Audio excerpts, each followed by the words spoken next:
Hello guys, welcome back to Foodie Friends. ಇವತ್ತು ನಾನು ಎರಡು ರೆಸಿಪಿ ಮಾಡ್ತಿದ್ದೇನೆ. ಒಂದು ವೆಜ್ ಮತ್ತೆ ಇನ್ನೊಂದು ನಾನ್ ವೆಜ್. ನಾನ್ ವೆಜ್ ಅಲ್ಲಿ ಚಿಕನ್ ಮಾಡ್ತಿದ್ದೇನೆ. ವೆಜ್ ಅಲ್ಲಿ ನಾನು ಪೊಟೆಟೊ ಮತ್ತೆ ಗೋಬಿ ಮಾಡ್ತಿದ್ದೇನೆ. ಇದರ ಬದಲು ನೀವು ಪನ್ನೀರ್ ಹಾಕ್ಬಹುದು, ಮಟರ್ ಹಾಕ್ಬಹುದು, ಮತ್ತೆ ಮಶ್ರೂಮ್ ಹಾಕ್ಬಹುದು. ನಿಮ್ಗೆ ಯಾವ ಇದು ವೆಜಿಟೇಬಲ್ ಬೇಕೋ ಅದನ್ನು ಹಾಕ್ಬಹುದು. ನನ್ನ ಹತ್ರ ಖಾಲಿ ಪೊಟೆಟೊ ಮತ್ತೆ ಗೋಬಿ ಇತ್ತು, ಅದನ್ನೇ ಹಾಕಿದ್ದೇನೆ ನಾನು. ರೆಸಿಪಿ ಮಾಡಿ ಇದು ಟ್ರೈ ಮಾಡಿ, ಯಾಕಂದ್ರೆ ತುಂಬಾ ಅಂದ್ರೆ ತುಂಬಾ ಬೆಸ್ಟ್ ಬರ್ತದೆ ಈ ರೆಸಿಪಿ. ಈ ರೆಸಿಪಿ ಯಾವ್ದ್ರಲ್ಲಿ ಕೂಡ ಟ್ರೈ ಮಾಡಬಹುದು. ಎಗ್ ಅಲ್ಲಿ, ಚಿಕನ್ ಅಲ್ಲಿ, ಮಟನ್ ಅಲ್ಲಿ, ವೆಜಿಟೇಬಲ್ ಅಲ್ಲಿ ಯಾವ್ದ್ರಲ್ಲಿ ಕೂಡ ಟ್ರೈ ಮಾಡಬಹುದು. ನೋಡಿ, ರೆಸಿಪಿಯನ್ನು ನೋಡಿ, ಸ್ಕಿಪ್ ಮಾಡಿದೆ ನೋಡಿ, ಲೈಕ್ ಮಾಡಿ, ಶೇರ್ ಮಾಡಿ, ಸಬ್ಸ್ಕ್ರೈಬ್ ಮಾಡಿ. ಬನ್ನಿ ರೆಸಿಪಿಯನ್ನು ಸ್ಟಾರ್ಟ್ ಮಾಡುವ. ಇವತ್ತು ನಾನು ಎರಡು ರೆಸಿಪಿ ತೋರಿಸ್ತಿದ್ದೇನೆ, ಒಂದು ವೆಜ್ ಒಂದು ಚಿಕನ್ ಇದ್ದು. ಫಸ್ಟಿಗೆ ನಾನು ವೆಜ್ ರೆಸಿಪಿ ತೋರಿಸ್ತಿದ್ದೇನೆ. Veg green masala. ಇದು ನೀವು ಚಪಾತಿ, ರೋಟಿ, ಪರೋಟ, ನಾನ್ ಯಾವ್ದ್ರ ಜೊತೆ ಕೂಡ ತಿನ್ಬಹುದು. ಸೂಪರ್ ಟೇಸ್ಟ್ ಆಗ್ತದೆ. ಇವನ್ ಅನ್ನದ ಜೊತೆ ಕೂಡ ತಿನ್ಬಹುದು, ಒಳ್ಳೇದಾಗ್ತದೆ. ಸಿಂಪಲ್ ಉಂಟು ರೆಸಿಪಿ, ತುಂಬ ಕಷ್ಟ ಏನಿಲ್ಲ. ಈಗ ನಾವು ರೆಸಿಪಿಯನ್ನು ಸ್ಟಾರ್ಟ್ ಮಾಡುವ. ಮೊದಲಿಗೆ ಒಂದು ಮಸಾಲ ಮಾಡ್ಲಿಕ್ಕೆ ಉಂಟು, ಅದನ್ನು ಫಸ್ಟ್ ಮಾಡುವ. ಇದಕ್ಕೆ ಫಸ್ಟ್ ಬಾಣಲಿಗೆ ಒಂದು 3 ಟೀ ಸ್ಪೂನ್ ಅಷ್ಟು ಎಣ್ಣೆ ಹಾಕಿ, ಇದಕ್ಕೆ ಒಂದೆರಡು ಈರುಳ್ಳಿಯನ್ನು ಹಾಕಿ,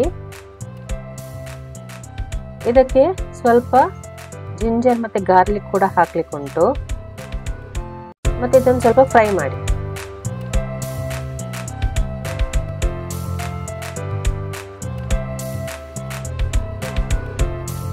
ಇದು ಒಳ್ಳೆಯಾಗಿ ಫ್ರೈ ಆಗಬೇಕು, ಅಷ್ಟುವರೆಗೆ ಫ್ರೈ ಮಾಡಿ. ನಂತರ ಇದಕ್ಕೆ ಒಂದು 4 ಗ್ರೀನ್ ಚಿಲ್ಲೀಸ್ ಅನ್ನು ಹಾಕಿ. ಗ್ರೀನ್ ಚಿಲ್ಲೀಸ್ ನೀವು ಕಮ್ಮಿ ಕೂಡ ಹಾಕ್ಬೋದು, ಇದು ಯಾಕೆಂದ್ರೆ ವೆಜ್ ಅಲ್ಲದಿತ್ತು. ಸೊ ವೆಜ್ಜಿಗೆ ಸ್ವಲ್ಪ ಕಮ್ಮಿ ಹಾಕಿದ್ರು ಪರವಾಗಿಲ್ಲ. ಸ್ವಲ್ಪ ಒಂದು ಅರ್ಧ ಟೀ ಸ್ಪೂನ್ ಸಾಂಗ್, ಅರ್ಧ ಟೀ ಸ್ಪೂನ್ ಪೆಪ್ಪರ್, ಮತ್ತೊಂದು ಚಿಕ್ಕ ಪೀಸು ದಾಲ್ಚಿನ್ನಿದು, ಕೆತ್ತೆ ಅಂತ ಹೇಳ್ತೀವಲ್ಲ ಅದನ್ನು ಹಾಕಬೇಕು. ಕೆತ್ತೆ ಜಾಸ್ತಿ ಹಾಕಬೇಡಿ, ದೊಡ್ಡ ಪೀಸ್ ಹಾಕಬೇಡಿ, ತುಂಬ ಚಿಕ್ಕ ಪೀಸ್ ಹಾಕಬೇಕು. ಯಾಕೆಂದರೆ ಇದು ವೆಜ್ ನಾವು ಮಾಡೋದು. ಚಿಕನ್ ಮಾಡೋದಾದರೆ ಸ್ವಲ್ಪ ದೊಡ್ಡ ಹಾಕ್ಬೋದು. ಇದನ್ನು ಚೆನ್ನಾಗಿ ಫ್ರೈ ಮಾಡಿ. ಅದರ ನಂತರ ಇದಕ್ಕೆ 2 ಟೊಮೆಟೊವನ್ನು ಹಾಕಿ ಫ್ರೈ ಮಾಡಿ. ಟೊಮೆಟೊ ಸಾಫ್ಟ್ ಆಗುವ ತನಕ ಫ್ರೈ ಮಾಡಬೇಕು. ಈಗ ನೋಡಿ, ಟೊಮೆಟೊ ಎಲ್ಲ ಸಾಫ್ಟ್ ಆಗಿದೆ. ಈಗ ನೀವು ಗ್ರೈಂಡ್ ಮಾಡುವಾಗ ಒಂದು ಬಂಚಷ್ಟು ಕೊತ್ತಂಬರಿ ಸೊಪ್ಪು ಮತ್ತು ಸ್ವಲ್ಪ ಪುದೀನ ಸೊಪ್ಪು. ಕೊತ್ತಂಬರಿ ಮತ್ತು ಪುದೀನ ಜಾಸ್ತಿ ಹಾಕ್ತೀವಿ ವೆಜ್ಜಿಗೆ. ಇದನ್ನು ಗ್ರೈಂಡ್ ಮಾಡಿ ಇಡಿ. ಈಗ ಒಂದು ಬಾಣಲೆಗೆ ಒಂದು 5 ಟೀ ಸ್ಪೂನ್ ಅಷ್ಟು ಮಸ್ಟರ್ಡ್ ಆಯಿಲ್ ಹಾಕಿ. ಮಸ್ಟರ್ಡ್ ಆಯಿಲ್ ಇಲ್ಲದಿದ್ದರೂ ನೀವು ನಾರ್ಮಲ್ ಆಯಿಲ್ ಕೂಡ ಯೂಸ್ ಮಾಡ್ಬೋದು. ನನ್ನ ಹತ್ರ ಇದ್ದದ್ದು ಪೊಟೆಟೊ ಮತ್ತು ಗೋಬಿ, ಸೊ ಇದು ಎರಡನ್ನೇ ನಾನು ಯೂಸ್ ಮಾಡ್ತಿದ್ದೇನೆ. ಇದನ್ನು ಫ್ರೈ ಮಾಡಿ, ಚೆನ್ನಾಗಿ ಫ್ರೈ ಮಾಡಿ.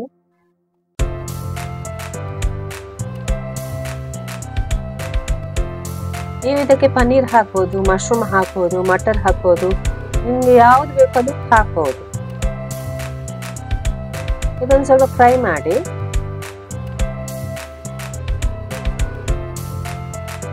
ಇದು ಫ್ರೈ ಆಗ್ತಾ ಇರುವಾಗ ಇದಕ್ಕೆ ರುಚಿಗೆ ತಕ್ಕಷ್ಟು ಉಪ್ಪು, 1 tea spoon red chilli powder, ಅರ್ಧ ಟೀ ಸ್ಪೂನ್ ಅಷ್ಟು ಅರಶಿನ, ಮತ್ತೆ 1 ಟೀ ಸ್ಪೂನ್ ಅಷ್ಟು ಕೊತ್ತಂಬರಿ ಪೌಡರ್. ಕೊತ್ತಂಬರಿ ಪೌಡರ್ ನಾನು ಮನೆಯಲ್ಲೇ ಮಾಡಿದ್ದೇನೆ. ಅದನ್ನು ನಾನು ನಿಮಗೆ ಚಿಕನ್ ಇದು ರೆಸಿಪಿ ತೋರಿಸುವಾಗ ನಾನು ತೋರಿಸ್ತೇನೆ ಹೇಗೆ ಮಾಡೋದು ಅಂತ. ತುಂಬ ಸಿಂಪಲ್ ಉಂಟು. ಇದಕ್ಕೆ ಈಗ ನೋಡಿ ಫುಲ್ಲಿ ಫ್ರೈಡ್ ಆಗಿದೆ. ಈಗ ನಾವು ಮಾಡಿಟ್ಟ ಮಸಾಲವನ್ನು ಹಾಕುವ. ಮತ್ತು ಮಿಕ್ಸಿದ ಜಾರನ್ನು ತೊಳೆದು ಅದರ ನೀರು ಕೂಡ ಹಾಕುವ.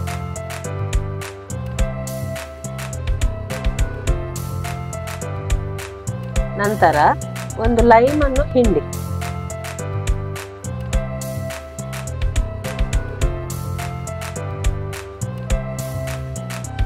ಅದು ಸ್ವಲ್ಪ ಬೇಯಲಿ, ಚೆನ್ನಾಗಿ ಬೇಯಲಿ.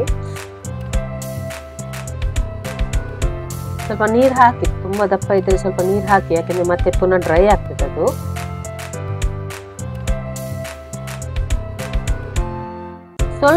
ಸ್ವಲ್ಪ ಕೇವಡ ವಾಟರನ್ನು ಹಾಕಿ. ಇದು ಆಪ್ಷನಲ್, ನಿಮಗೆ ಬೇಕಾದರೆ ಹಾಕ್ಬೋದು, ಇಲ್ಲದಿದ್ದರೆ ಕಂಪ್ಲೀಟ್ಲಿ ಸ್ಕಿಪ್ ಮಾಡ್ಬೋದು. ಇದನ್ನೀಗ ನೀವೆಂತ ಮಾಡಿ ಕವರ್ ಮಾಡಿ ಸ್ವಲ್ಪ ಬೇಯಲಿಕ್ಕೆ ಇಡೀರಿ. ಅದು ಫುಲ್ ಬೇಯಬೇಕಲ್ಲ, ಗೋಬಿ ಮತ್ತು ಪೊಟೆಟೋಸ್ ಬೇಯಬೇಕಲ್ಲ, ಅದಕ್ಕೋಸ್ಕರ ಸ್ಲೋ ಫ್ಲೇಮಲ್ಲಿ ಇಡೀರಿ. ಬೇಕಾದರೆ ನೀರು ಹಾಕ್ಬೋದು. ನನಗೆ ಚಪಾತಿಗೆ, ನನ್ನ ಟಿಫಿನ್ಗೆ ಕೊಡಲಿಕ್ಕೆ, ಚಪಾತಿಗೆ ಅವ್ರು ಚಪಾತಿ ತಿನ್ನೋದು, ಅದಕ್ಕೋಸ್ಕರ ನಾನು ಸ್ವಲ್ಪ ತಿಕ್ಕಾಗೆ ಇಟ್ಟಿದ್ದೇನೆ.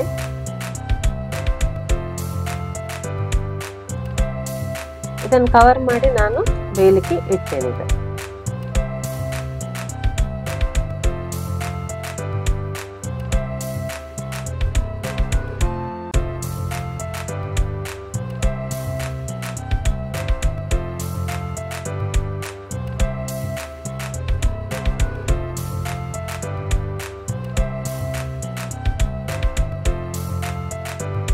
ನಮ್ಮ ವೆಜ್ ಗ್ರೀನ್ ಮಸಾಲ ರೆಡಿಯಾಗಿದೆ. ಚಪಾತಿ ಜೊತೆ, ಪರೋಟ ಜೊತೆ ಎಲ್ಲ ಒಳ್ಳೆಯದಾಗ್ತದೆ ತಿನ್ನಲಿಕ್ಕೆ. ನಾನು ಚಿಕ್ಕ ಚಪಾತಿ ಮಾಡಿದ್ದೆ, ಅದರಲ್ಲಿ ಟೇಸ್ಟ್ ಮಾಡ್ತಿದ್ದೇನೆ. ನೋಡಿ, ತುಂಬ ಒಳ್ಳೆಯದಾಗ್ತದೆ, ತುಂಬ ಟೇಸ್ಟಿ ಆಗ್ತದೆ, ಸೂಪರ್ ಟೇಸ್ಟ್ ಆಗ್ತದೆ.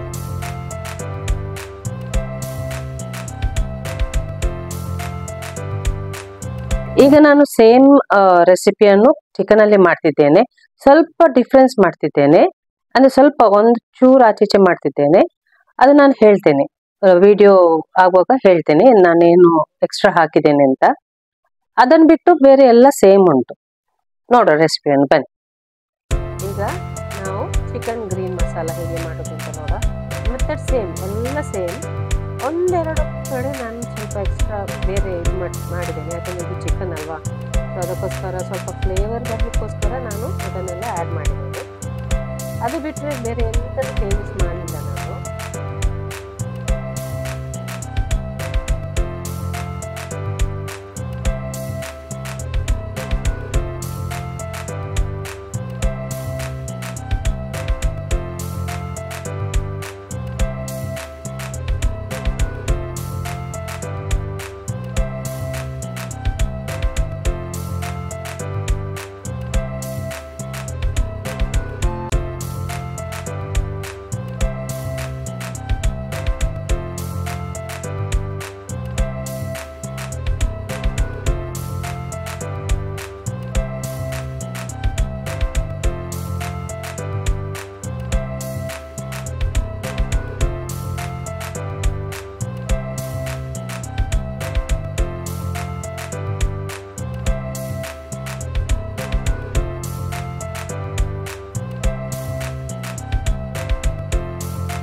ಇಲ್ಲಿ ನಾನು ಮಸ್ಟರ್ಡ್ ಆಯಿಲ್ ಬದಲು ಘೀ ತಗೊಂಡಿದ್ದೇನೆ, ಯಾಕೆಂದರೆ ಚಿಕನ್ಗೆ. ಸೊ ಅದಕ್ಕೋಸ್ಕರ ಇದಕ್ಕೆ ಎಕ್ಸ್ಟ್ರಾ ಆ್ಯಡ್ ಮಾಡಿದ್ದೇನೆಂದರೆ ನಾನು ಸ್ವಲ್ಪ ಕರಿಬೇವು ಸೊಪ್ಪನ್ನು ಯೂಸ್ ಮಾಡಿದ್ದೇನೆ. ಕರಿಬೇವು ಸೊಪ್ಪು ಚಿಕನ್ ಜೊತೆ ಹಾಕಿದರೆ ಒಳ್ಳೆಯದಾಗ್ತದಲ್ವ, ಅದಕ್ಕೋಸ್ಕರ.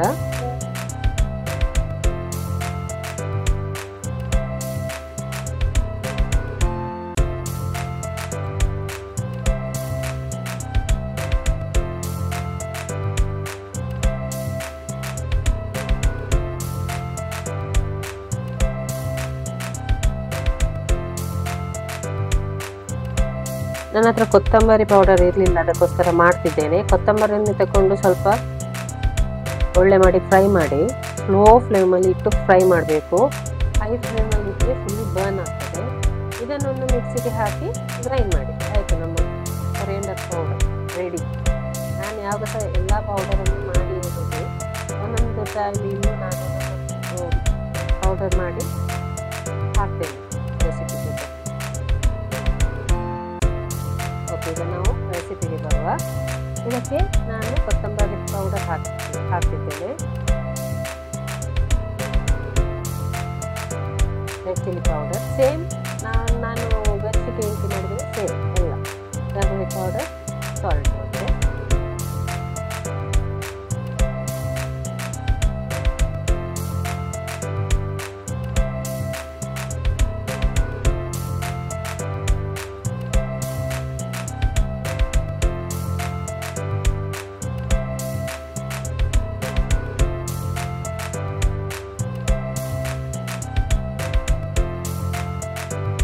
ಇಲ್ಲಿ ನಾನು ಕೊತ್ತಂಬರಿ ಸೊಪ್ಪು ಮತ್ತು ಪುದೀನ ಸ್ವಲ್ಪ ಜಾಸ್ತಿ ತಗೊಂಡಿದ್ದೇನೆ, ಅದರ ಡಬಲ್ ತಗೊಂಡಿದ್ದೇನೆ. ಯಾಕೆಂದರೆ ಚಿಕನ್ನಿಗೆ ಫ್ಲೇವರ್ ಎಲ್ಲ ಹೋಗ್ಬೇಕಲ್ಲ, ಅದಕ್ಕೋಸ್ಕರ. ಮತ್ತು ಇದು ನಾನು ಡ್ರೈ ಮಾಡ್ತಾ ಇಲ್ಲ, ಸ್ವಲ್ಪ ಗ್ರೇವಿ ಥರ ಮಾಡ್ತಿದ್ದೇನೆ. ಸೊ ನಾನು ನೀರು ಹಾಕಿ ಇದನ್ನು ಬೇಯಿಸ್ತಿದ್ದೇನೆ. ಚೆನ್ನಾಗಿ ಬಾಯ್ಲ್ ಹಾಕಿದ್ದು. ಚೆನ್ನಾಗಿ ಬಾಯ್ಲ್ ಆದ ನಂತರ ಇದಕ್ಕೆ ನಾನು ಕೋಕೋನಟ್ ಮಿಲ್ಕ್ ಹಾಕ್ತಿದ್ದೇನೆ. ತೆಂಗಿನಕಾಯಿಯ ಹಾಲು ಉಂಟಲ್ಲ, ಅದನ್ನು ಹಾಕ್ತಿದ್ದೇನೆ ಸ್ವಲ್ಪ ಫ್ಲೇವರ್ ಎನ್ಹಾನ್ಸ್ ಆಗಲಿಕ್ಕೆ. ಈಗ ಇದನ್ನು ಚೆನ್ನಾಗಿ ಬಾಯ್ಲ್ ಮಾಡಬೇಕು. ನಮ್ಮ ಚಿಕನ್ ಕೂಡ ಬೇಯಬೇಕು ಮತ್ತು ಗ್ರೇವಿದು ಟೇಸ್ಟ್ ಎಲ್ಲ ಚಿಕನ್ನಿಗೆ ಹೀರ್ಕೊಳ್ಬೇಕು. ಹಾಗೆ ಬಾಯ್ಲ್ ಮಾಡ್ತಿದ್ದೇನೆ ನೋಡಿ.